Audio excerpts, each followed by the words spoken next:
একই ভিডিও দিয়ে আচ্ছা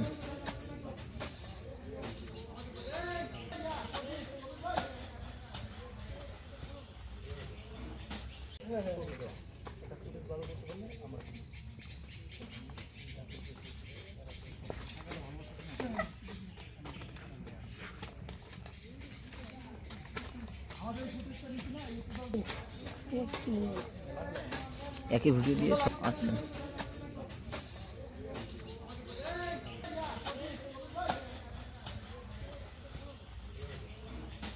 এই রাস্তাটা এর আগে চলাচল করা খুব অসুবিধা ছিল, কাদো ভেতরের জন্য রোগী নিয়ে মানুষ যাইতে পারতো না, খুব অসুবিধা।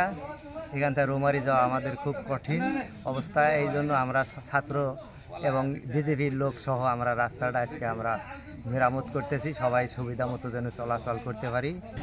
আমাদের এলাকা খুব অবহেলিত, রাস্তাঘাটে চলাফেরা করা যায় না, রাস্তা এত খারাপ যে পানি বৃষ্টি হলে এক হাঁটু এক থোড়া পর্যন্ত ঢাবে পড়ে, হাইটে যেতেও। আমাদের স্কুলের অনেক ছাত্রছাত্রী স্কুল কলেজে যায়, প্রায় 2000 এই গ্রাম থেকে পোলাপান, এই 4 গ্রামের পোলাপান স্কুলে যাওয়া আসা করে কলেজে। এই রাস্তাটা বিজিবি ভাইদের সহযোগিতায় আমরা এই রাস্তাটা মেরামতের কাজ করলাম।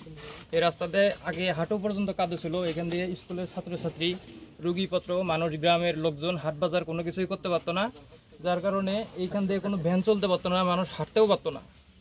সব কিছু মিলিয়ে আমাদের মানে রৌমারী বাজার করার মতো কোনো অবস্থা ছিল না। সেজন্য বিজিবি ভাইদের সাথে আমরা বিগত 5-7 দিন থেকে কথা বলতেছিলাম।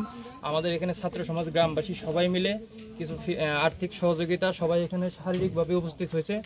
আমরা বাজার থেকে যে ইট, তারপরে বালি, খোয়া এগুলো কিনে নিয়ে আসে এখন রাস্তার কাজ মোটামুটি যতটুকু করছি আলহামদুলিল্লাহ আমরা এখন চলাফেরা করতে পারবো। তো বিজিবি ভাইদের এই জন্য ধন্যবাদ যে আমাদেরকে সহযোগিতা করার জন্য। তো